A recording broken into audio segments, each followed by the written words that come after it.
Ribbon rating পদ্ধতি পাটের ছালকরণ ও পচন পদ্ধতির একটি যান্ত্রিক পদ্ধতি। রিবন রেটিং পদ্ধতির বৈশিষ্ট্য: কোম্পানিতে কিংবা ছোট পুকুর তৈরি করে পাট পচানো যায়। রিবন রেটিং পদ্ধতিতে পাটের কাটিং কম হয়। রিবন রেটিং পদ্ধতিতে পাট পচাতে সময় কম লাগে। পরিবহন খরচ কম লাগে। আঁশের মান ভালো হয় এবং মূল্য বেশি পাওয়া যায়। এটি একটি পরিবেশসম্মত পচন ব্যবস্থা এবং পচন পানি পরবর্তীতে জমিতে জৈব সার হিসেবে ব্যবহার করা যায়।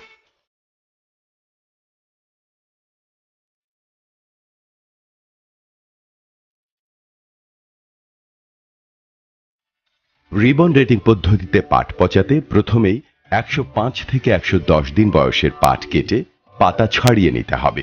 এরপর গাছের গোড়ার অংশে 3 থেকে 4 ইঞ্চি পরিমাণ বাঁশের হাতুড়ি বা মুগুর দিয়ে থেতলিয়ে নিতে হবে। থেতলানোকৃত 4 থেকে 5টি গাছ রিবনের সাহায্যে আঁশ ছড়াতে হবে।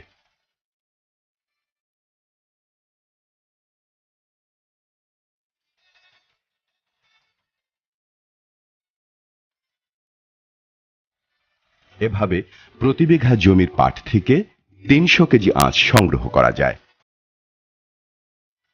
এরপর আঁশগুলো গোলাকার মোড়া বাঁধতে হবে। এ পর্যায়ে গোলাকার মোড়াগুলো গর্তের মধ্যে ডুবাতে হবে। এজন্য আগেই ছোট্ট পুকুর তৈরি করতে হবে।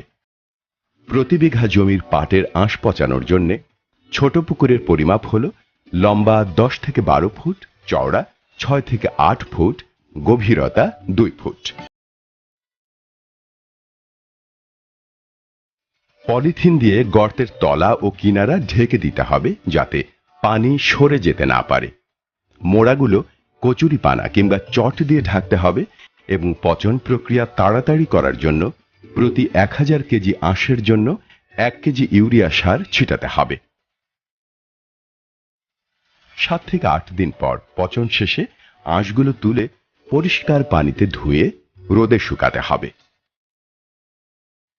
যে সব এলাকায় নিম্নমানের